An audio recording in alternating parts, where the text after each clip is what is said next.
the boogie to the bang bang boogie. Up jumps the boogie to the bang bang boogie. Yo, what's poppin', family out there? Today we're going to give you a brief history of the Black Panther Party. There's a few things that you're going to learn because I myself learned some things with this information. So sit back, enjoy, have an open mind, and learn. We'll see you later. The Black Panthers were founded in Oakland in response to police brutality from an overwhelmingly white police force. Only 2.5% of the Oakland police force was black at the time. I wish I had to explain to you what police brutality was and how it unequally impacts black communities, but unfortunately it's still going on today. Bobby Seale and Huey Newton decided that they were going to patrol the police themselves. Huey Newton studied the California state law in detail and learned that it was legal to open carry loaded weapons as long as they maintained a certain distance and did not interfere with the police officers and their work. They purchased bulk quantities of Chairman Mao's Little Red Book, and they resold them to UC Berkeley students. They took the profits from this little endeavor, and they purchased 2 shotguns and began following police squad cars throughout the neighborhood. They officially founded the Black Panther Party of Self-Defense in Oakland in October of 1966. They began their police patrols a few months later. You can imagine how these police patrols were depicted in the media. They're depicted as violent aggression, but it's important to note that the Panthers' presence at police stops never resulted in violence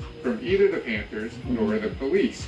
This will change later. It's not to say that the Panthers didn't become violent in other ways, but violence never resulted from the actual police patrols. As the Panthers' numbers began to grow, local police departments went to Republican State Congressman Don Mulford, and they urged him to author a bill making it a misdemeanor to carry a loaded weapon in public. The Panthers heard about this, and they decided to appear at the state capitol in Sacramento when the bill was being voted on to protest. And they did this with their guns in hand. While they were trying to find the spectator area of the Capitol building, they inadvertently walk out onto the floor of the State Assembly with their weapons in their hands. There are iconic photos of this happening. Now, you can imagine the field day that the media has with this event. The media coverage of this single event led to the Panthers becoming nationally famous basically overnight. The bill eventually did pass, and it became known as the Mulford Act. It was enacted in 1967 with the support of then California Governor Ronald Reagan and, get this, the National Rifle Association. It's amazing how opinions on gun control change when those arming themselves are black. I want to stress that again. California Governor Ronald Reagan, with the help of the NRA, helped to pass the Mulford Act in California, making it illegal to open carry loaded weapons in public. I also want to stress it is still illegal to open carry in the state of California as a result of the Mulford Act due to the oppression of the Black Panthers and their rights. This newfound popularity of the Panthers inspires them to open a headquarters in Oakland, and they begin publishing the Black Panther newspaper, where they lay out their 10-point platform. This is what they're after. 1. We want freedom. We want power to determine the destiny of our black community. Number 2. We want full employment for our people. Number 3. We want an end to the robbery by the white man of our black community. Number 4. We want decent housing, fit for shelter of human beings. Number 5. We want education for our people that exposes the true nature of this decadent American society. We want education that teaches us our true history and our role in the present-day society. Number 6, we want all black men to be exempt from military service. Number 7, we want an immediate end to police brutality and murder of black people. Number 8, we want freedom for all black men held in federal, state, county, and city prisons and jails. Number 9, we want all black people when brought to trial to be tried in court by a jury of their peer group or people from their black communities, as defined by the Constitution of the United States. And number 10, we want land, bread, housing, education, clothing, justice, and peace. They also established 26 rules for every official member of the party. I won't read all of them. Here are a few. Number 1, no party member can have narcotics or weed in his possession while doing party work. Number 2, any party member found shooting narcotics will be expelled from this party.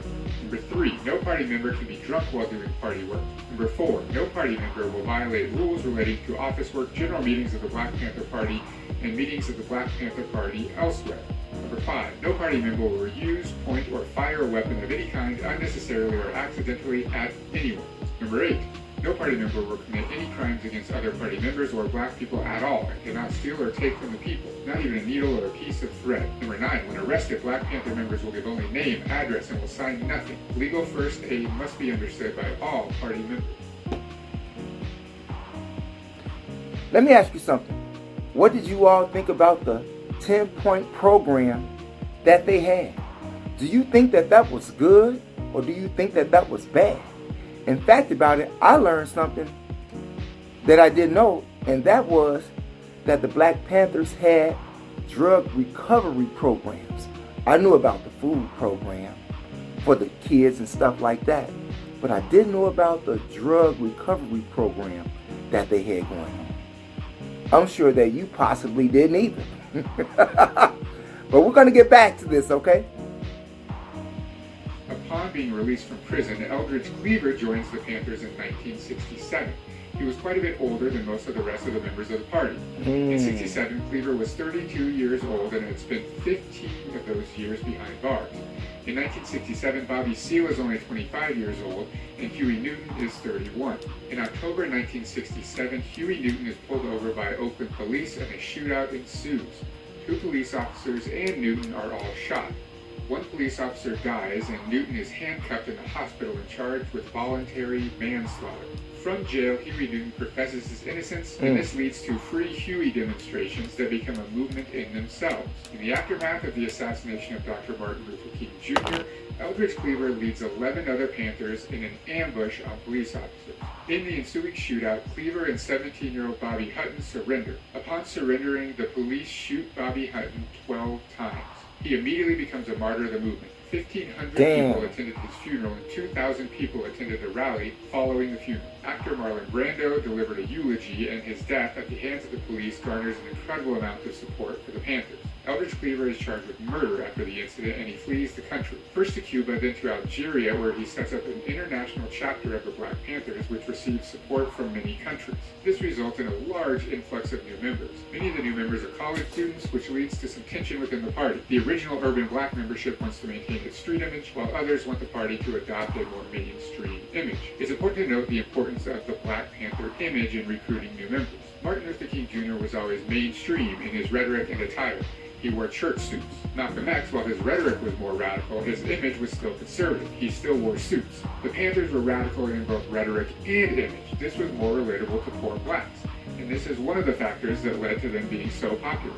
The name of the party was officially shortened from the Black Panther Party for Self-Defense to the Black Panther Party. It's at this point that the party starts focusing on its quote-unquote survival programs. The Panthers create free breakfast programs for children, clothing and food drives, free clinics, free sickle cell testing programs, free self-defense training, free classes on politics and economics, free drug and alcohol rehabilitation program. By this time, mid to late 1960s, party membership is over 10,000, and there are chapters in Atlanta, Baltimore, Boston, Chicago, Cleveland, Dallas, Denver, Detroit, Kansas City, Los Angeles, Newark, New Orleans, New York City, Omaha, Philadelphia, Pittsburgh, San Diego, San Francisco, Seattle, Toledo, and Washington, D.C. The Black Panther newspaper is the most widely read newspaper in the United States, with a readership of over 250,000 per week. In 1968, the Panthers breakfast program provided 20,000 meals for children in 19 different communities. Due to their growing popularity, FBI Director J. Edgar Hoover attacked the Black Panther Party publicly. He authors an article that is published in national newspapers in which he says, quote, "The Black Panther Party, without question, represents the greatest threat to the internal security of the country." This leads us to COINTELPRO. We can't possibly do justice to the entire COINTEL program in this episode. Just know that COINTEL stands for Counterintelligence, and it was a program created by the FBI to deal with quote-unquote dissidents in the United States. But frankly, the majority of its activities targeted the Black Panther Party. J. Edgar Hoover, director of the FBI, sends a memo to all FBI field offices. This memo says, "The purpose of this new counterintelligence endeavor is to expose, disrupt, misdirect, discredit, or otherwise neutralize the activities of Black nationalists, hate-type organizations and groupings, their leadership, spokesmen, membership, and supporters, and to counter their propensity for violence and civil disorder. You are urged to take an enthusiastic and imaginative approach to this new counterintelligence endeavor, and the Bureau will be pleased to entertain any suggestions or techniques you may recommend." Here's just one example of some activities from an official FBI memo. It says, San Francisco has submitted a counterintelligence proposal which involves the mailing of expulsion letters to approximately 60 members of the Black Panther Party in various parts of the United States as a disruptive measure. The letters are to be prepared on Black Panther Party stationery with the simulated signature of a Black Panther Party national official. The laboratory has prepared similar reproductions of Black Panther Party stationery and official signatures in the past. As pointed out in this letter, we need additional information before going ahead with the preparation of the letters. So their plan is to send letters to different Black Panther Party members on official Black Panther Party stationery, telling them that they have been expelled from the party to create confusion and disorganization within the party. In its lifetime, the COINTEL program was responsible for 290 official activities. Of those, 245 targeted the Black Panthers specifically. Hey, did you know that when the cops raided the Black Panthers headquarters and where they stored all of their food at, do you know that the police urinated on the food? Told people that their food was contaminated with venereal disease? That's what they did. Now, is that low down or what? Wow. How low can you go? And Hoover went as low as he could because he was the lowest of the lowest. I'm just saying. In 1968, Bobby Seale attended the Democratic National Convention where he delivered a speech. He gets arrested and charged with conspiracy to cross state lines to induce a riot. In an effort to stamp out all Black Panther activity, the FBI worked with New York City Police Department and arrested 21 members, including all of the leadership of the New York City chapter. The police claimed that the Panthers had been involved in a plot to bomb police stations and other locations throughout the city. These arrested activists become known as the Panther 21. At Bobby Seale's trial in Chicago in October 1969, his attorney was ill and could not arrive in time for the trial. Seale attempted to represent himself, but the judge refused, having him gagged and chained to his chair. He gets charged with contempt of court 16 times and is sentenced to 4 years in prison. All other charges were dropped. Remember, he was charged with crossing state lines to incite a riot. All of those charges get dropped, and he is instead charged with 16 contempt of court charges as a result of fighting against the gagging that the judge ordered. As word of this gets out, huge demonstrations begin to take place outside of the courthouse during the trial in Chicago. This leads us to the rise of Fred Hampton. During the demonstrations outside of the courthouse, Fred Hampton, who at the time was 21 years old, addresses the crowd. He was the chairman of the Illinois chapter and deputy chairman of the national chapter of the Black Panther Party. He emphasizes revolution. He emphasizes racial unity. Due to his charisma and incredible organizing skills, he quickly rises to national prominence. Hampton establishes what he names the Rainbow Coalition, which is a coalition of diverse racial and ethnic working class activist groups working together, including the Students for a Democratic Society, the Brown Berets, the Red Guard Party, and even Chicago gangs who agree to maintain peace and work together. This Rainbow Coalition becomes a target of FBI activity. The Black Panther Party establishes what they call Panther paths. Panther members left home and moved in together for the safety of their families. They were very organized for security, cleaning, cooking, etc., and building a community in the movement. The FBI manipulated this situation. FBI informants gave Panthers guns.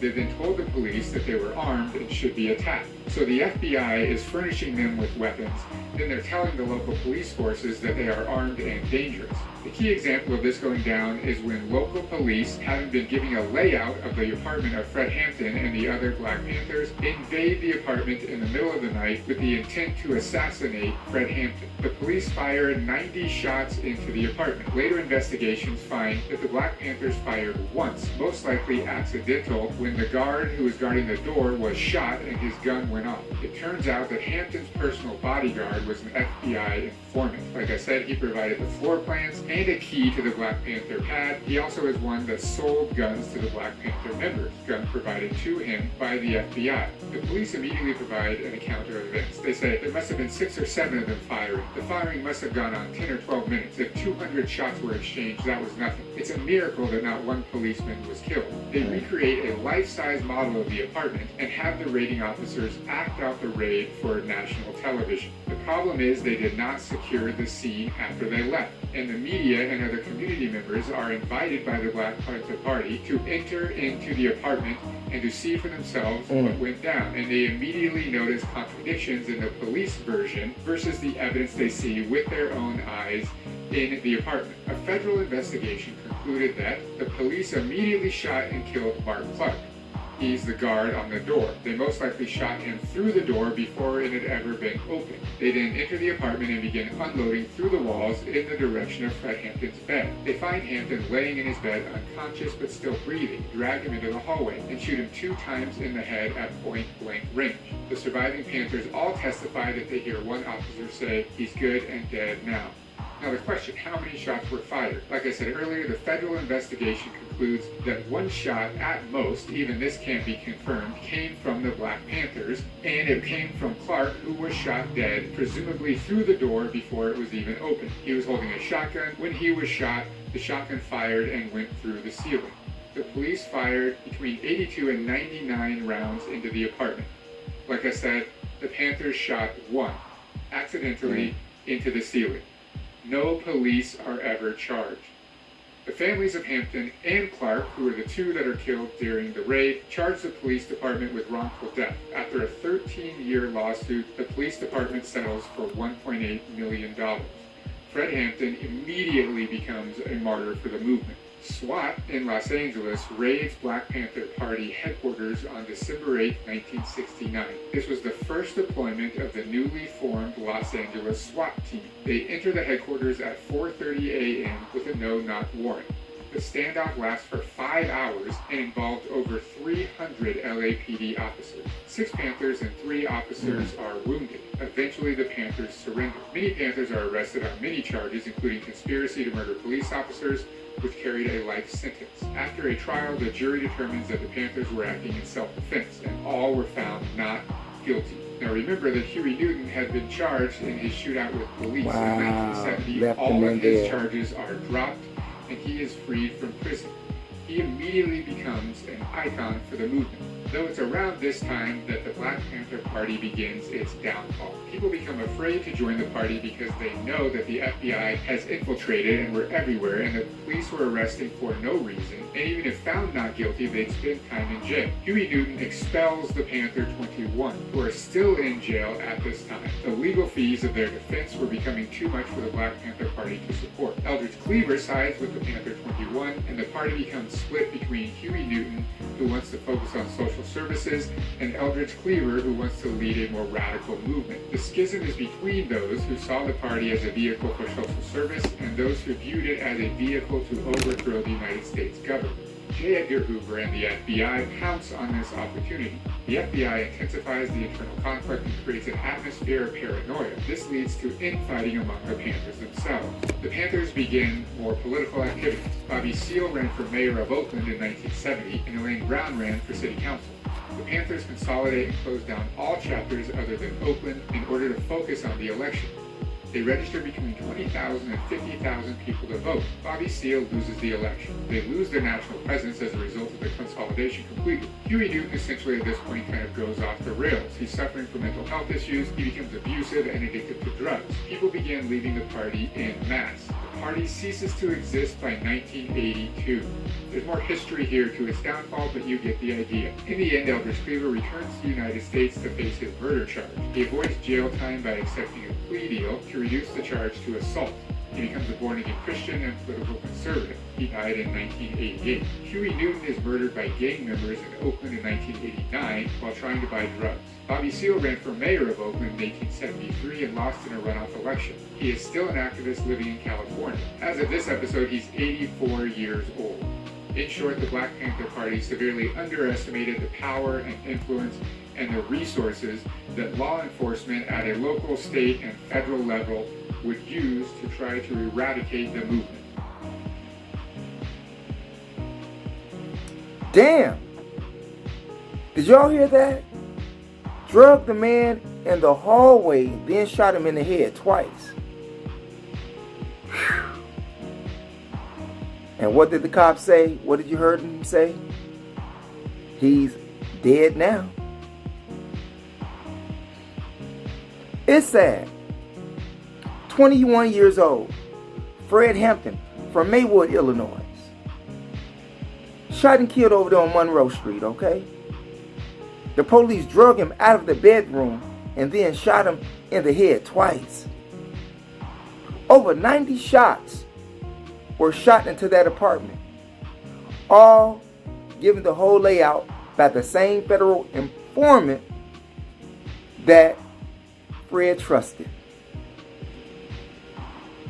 Be careful of your circle, especially if you are in a black organization that is for the benefit of black people. Make sure who you got around you and trust no one. And I mean no one. I'm just saying. Thanks for viewing this brief history of the Black Panthers. Thanks for viewing, you all. Peace out and never give up on your dreams. Rockin' MOPOWERZ, powers.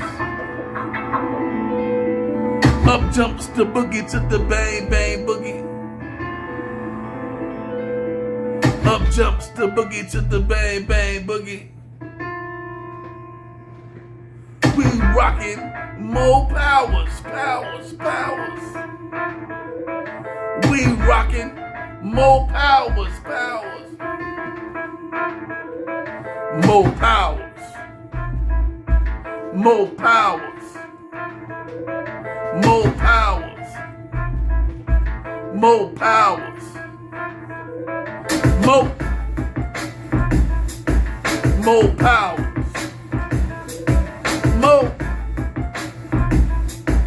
MOPOWERZ.